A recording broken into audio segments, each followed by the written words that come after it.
360 está de olho em tudo ao mesmo tempo. E agora sim, a gente tem entrevista importante aqui no jornal. Nós vamos conversar com a relatora da CPMI, que apura os atos de 8 de janeiro, senadora Elisiane Gama. Senadora, boa tarde, um prazer receber a senhora aqui no 360. Muito obrigada pela participação. Eu já começo com a minha primeira pergunta. Amanhã a senhora tem uma oitiva importante com Anderson Torres, ex-secretário de Segurança Pública do Distrito Federal. Ele talvez vá ficar em silêncio em algumas questões. O que a senhora pretende focar? Que estratégia a senhora pretende adotar nessa oitiva para tirar dele as informações sobre eventual omissão da Secretaria de Segurança Pública do Distrito Federal no 8 de janeiro? Primeiramente, é uma honra estar falando com você, Raquel, acompanhando a todos. Amanhã, de fato, nós temos uma audiência muito importante, eu te diria, que talvez seja o depoimento mais esperado nesta comissão, exatamente pelo que representa, na verdade, o Anderson Torres. Ele estava no governo anterior como ministro da Justiça, portanto, outubro, novembro e dezembro, que são 3 meses que a gente tem focado os trabalhos da comissão. Ele tinha um papel muito preponderante por ser ministro da Justiça, e no mês de janeiro ele também tem um papel muito preponderante, que é como secretário de Segurança Pública do Distrito Federal. Então, de fato, ele tem a oitiva dele, é uma oitiva muito esperada, e eu acredito que amanhã será um dia importante. Espero, inclusive, Raquel, que ele possa estar respondendo às nossas perguntas. A gente tem percebido aí uma tática de alguns depoentes que vêm até a comissão de manter o silêncio, mas eu espero que, de fato, ele possa falar conosco, possa trazer, de fato, as informações, porque a contribuição dele será fundamental para aquele que é o objeto da comissão, que é o aprofundamento dessa investigação. Portanto, amanhã será um dia importante, nós vamos debruçar e entender exatamente como se deu o 8 de janeiro e entender também como se deu ali o 12 de dezembro, ou melhor dizendo, e o 24 de dezembro, que foram 2 dias muito importantes. Você tem o 12 de dezembro, que foi a tentativa de invasão à saída da Polícia Federal, e no dia 24, a tentativa da explosão de um carro-bomba no aeroporto de Brasília. Então, eu acredito que ele possa trazer informações pertinentes aos trabalhos da comissão. Senadora Tainá Falcão conosco.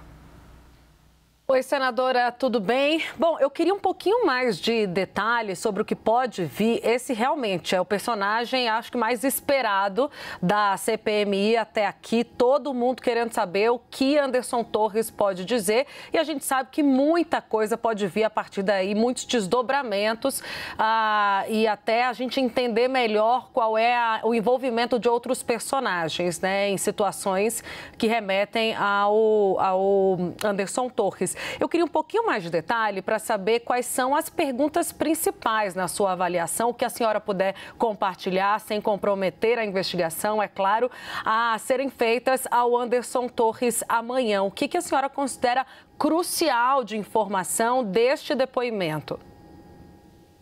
Olha, Tainá, nós tivemos nesse período agora de recesso parlamentar recebendo um volume muito grande de informações que foi fruto das quebras de sigilos que nós fizemos. Então, a gente tem realmente vários documentos que nós estamos lendo, né, inclusive de movimentação financeira, e nós temos toda uma equipe ampla que está muito debruçada para fazer a apresentação para a gente ali de uma forma mais detalhada, até com uma linguagem mais simples do que foram, na verdade, dessas movimentações financeiras, não apenas as movimentações financeiras, mas também o cruzamento com os dados telemáticos e telefônicos que também nós buscamos. Então, essas informações que são fruto do levantamento da leitura desses documentos são informações que nós apresentaremos durante a nossa oitiva de amanhã aqui, de fato, na comissão.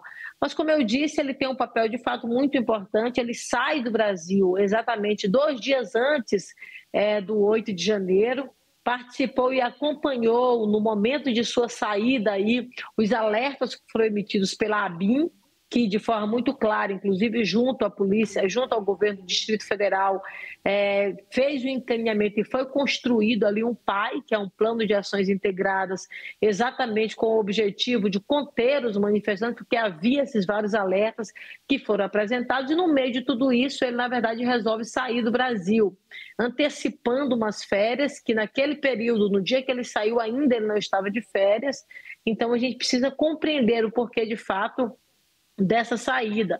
Ao mesmo tempo, o 8 de janeiro ele não é um fato isolado em si, ele é um fato que tem uma relação muito clara com manifestações do mês de dezembro, né, onde em torno de todas elas circunda um questionamento do processo eleitoral.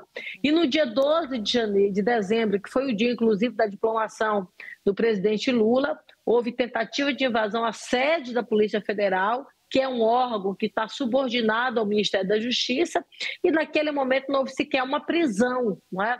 E há, inclusive, denúncias claras de que poderia ter havido, digamos assim, uma tolerância por parte desses integrantes do sistema de segurança pública. Então, são essas perguntas que ele precisa, de fato, responder.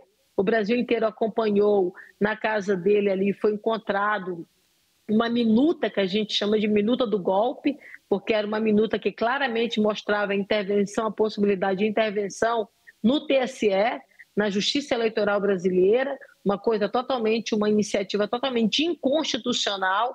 Então, nós temos, de fato, vários temas que a gente vai estar abordando amanhã com ele e aguardando e esperando dele uma resposta que seja uma resposta pertinente, que seja uma resposta verdadeira, uma resposta real, e não algo evasivo, e não tentando realmente tergiversar ou desviar o foco dele durante a oitiva, como alguns, na verdade, já tentaram até o presente momento. Então, eu acredito que nós teremos um dia de fato importante, sendo que é exatamente o dia de amanhã. Senadora Yuri Pita conosco. Obrigado, Raquel. Boa tarde, senadora. Então, pelas suas respostas até agora, senadora, é importante para a CPI mista esclarecer tanto a atuação de Anderson Torres, como secretário de Segurança nessa primeira semana de janeiro, mas todos esses últimos meses como ministro da Justiça, porque na sua avaliação, uma série de atos ou omissões que ele praticou ao longo desses 2 meses entre o segundo turno das eleições e o fim do mandato levaram ao que aconteceu no 8 de janeiro? Exatamente, ele tem um papel, Yuri, muito importante. Ao mesmo tempo, ele ficou preso, né? A gente viu aí que ele ficou um período significativo preso, não entregou num primeiro momento o seu telefone, não é? Acabou realmente não permitindo que tivesse acesso a esse telefone. A gente tem feito, inclusive, o levantamento desses movimentos, na verdade, que ele fez durante o período também de janeiro e o período de dezembro, de forma que amanhã nós buscaremos, na verdade, dele os esclarecimentos desses fatos, né? Como eu disse, a gente está levantando uma série de documentos e a gente está fazendo uma leitura mais apurada para entender, inclusive, essa relação, compreender, inclusive, a tentativa, se foi utilizado uma instrumentalização desses órgãos, né, que estão no escopo do Ministério da Justiça em relação ao processo eleitoral. A gente está vendo agora, inclusive, várias informações que chegam até nós, fruto, inclusive, da nossa investigação, né, de outros inquéritos que estão em curso, que demonstram essa possibilidade de alguém eventualmente ter utilizado instrumentos para fazer o questionamento do processo eleitoral. Então, são esses pontos, na verdade, que nós estaremos tratando amanhã. E, como eu disse, a nossa esperança é que, de fato, ele possa falar, porque as informações dele serão fundamentais para o que a gente terá no final dos trabalhos, que é, na verdade, o relatório com os indiciamentos. Então, para isso, a gente precisa ter, da parte dele, informações que sejam efetivamente informações verdadeiras. É bom a gente lembrar, Yuri, que eu coloquei já isso, inclusive, várias vezes. Esta comissão, ela tem, quando você recebe, na verdade, um depoente, ele não pode estar mentindo na comissão. Ele pode ficar em silêncio, mas mentir não. Então, nesse sentido, a mentira ela é passível de prisão. Isso já ocorreu algumas vezes, acho que já houve uma tolerância em relação a isso, mas essa tolerância ela não pode ser repetitiva, porque senão ela fica reiterada e acaba, na verdade, eu diria, vulgarizando os trabalhos da comissão, é o que a gente, na verdade, não pode permitir que de fato ocorra. Então, a gente estará, inclusive, apresentando para ele no início dos trabalhos, de fato, de que ele realmente não pode buscar o instrumento da mentira, porque poderá ter uma repercussão, de fato, eu diria, por parte da comissão de forma imediata. Senadora, o deputado Arthur Maia, presidente da comissão, tuitou agora há pouco, vou pedir para a gente colocar o tweet, que ele acabou de receber uma cópia da decisão do ministro Alexandre de Moraes, autorizando o ministro Flávio Dino a entregar as imagens internas do Ministério da Justiça no dia 8 de janeiro à CPMI. O ministro Flávio Dino vinha argumentando, senadora, que não entregava essas imagens porque não tinha a autorização do judiciário. Agora ele tem. Qual é a importância dessas imagens? Por que a CPMI está buscando essas imagens? São imagens de fato importantes. Eu acho que a decisão do ministro Alexandre de Moraes, ele responde ao ministro Flávio Dino. O ministro Flávio Dino, ao colocar para nós a decisão de buscar ao Supremo Tribunal Federal, foi exatamente para não incorrer aí numa transgressão da súmula 14, que é uma súmula vinculante que deixa de forma muito clara que todos os processos que estão em diligência, eles não podem ser compartilhados, não é, com outro tipo de inquérito. Então, em função disso, ele teve a precaução de fazer essa solicitação. No âmbito do Ministério da Justiça, precisamente na Polícia Federal, há hoje uma investigação, um inquérito em curso, sem falar do inquérito do Supremo Tribunal Federal, que é hoje liderado pelo ministro Alexandre de Moraes.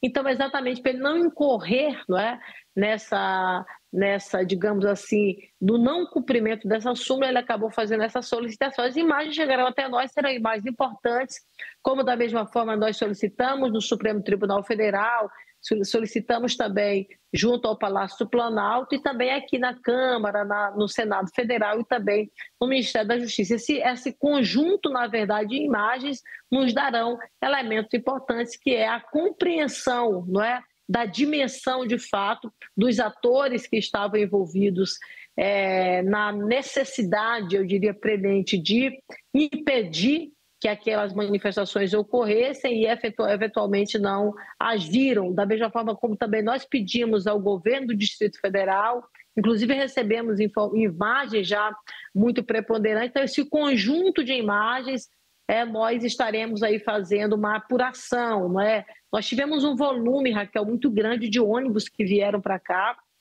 foram centenas de ônibus que vieram, milhares de pessoas que vieram naquele período para o dia 8 de janeiro, então a gente precisa entender até onde estavam esses veículos, como se deu. Então, as imagens que vieram também de outros órgãos que nos dão essa visão geral, mas da parte externa também, serão realmente imagens que darão, na verdade, a todos nós elementos substanciais para as tomadas de decisões ao final do nosso relatório. Senadora, queria aproveitar a nossa conversa, eu sei que já estou tomando muito o nosso tempo, mas para falar de Mauro Cid. A CPMI encontrou uma troca de e-mails ali muito relevante, em que Mauro Cid parece intermediar uma venda de um relógio.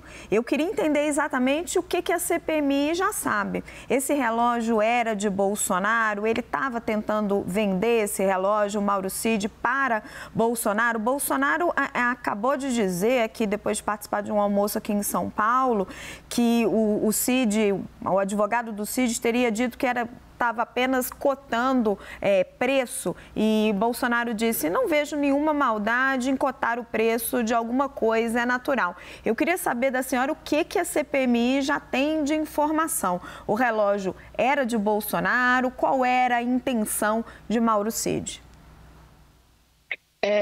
Raquel, na verdade, essas informações, elas são informações que correm em sigilo na comissão. Eu não posso fazer o detalhamento aqui para você em relação ao conteúdo desses e-mails, né? Porque, como eu disse, são e-mails, na verdade, sigilosos, mas, como você coloca muito bem, esse ponto específico, por exemplo, de joias, não é? de resultado, de todos os elementos que fogem um pouco ao escopo da comissão, nós estamos encaminhando para que haja uma investigação por parte de outros órgãos, né? Inclusive, houve um encaminhamento para o Supremo Tribunal Federal para que possa juntar inquérito que já esteja caminhando ou outro que possa abrir de fato nesse sentido, né? E compreender de fato a aquisição desses equipamentos, desses instrumentos, se foi um recebimento, por exemplo, público de um outro governo, como se deu em relação ao direcionamento, se é para arquivo pessoal, se é para arquivo público, não é? Para arquivo pessoal tem todo o critério em torno disso, que passa, inclusive, pelo pagamento de impostos que devem ser assegurados para você, de fato, ter direito a esse tipo de equipamento, de instrumento ou coisa parecida. E é exatamente nesse sentido que precisa se compreender. Você, quando recebe, uma autoridade pública recebe qualquer tipo de presente, esse presente tem que ser direcionado ao acervo público, ele não pode ser negociado, ele não pode ser cotado, ele não pode ser colocado de fato para venda, sob pena de você estar cometendo aí uma ilegalidade. Então, é exatamente neste entendimento e nesta linha que, naturalmente, essa investigação de fato vai ocorrer. Mas, como eu disse a você, essas informações elas estão em caráter sigiloso e o detalhamento de fato desses e-mails, não é? Desse conjunto de informações, infelizmente não posso fazer esse compartilhamento por se tratar de fato de uma documentação de fato sigilosa. Perfeito. Senadora, agradeço muito a sua entrevista. Nós conversamos com Elisiane Gama, relatora da CPMI, que apura os atos de 8 de janeiro.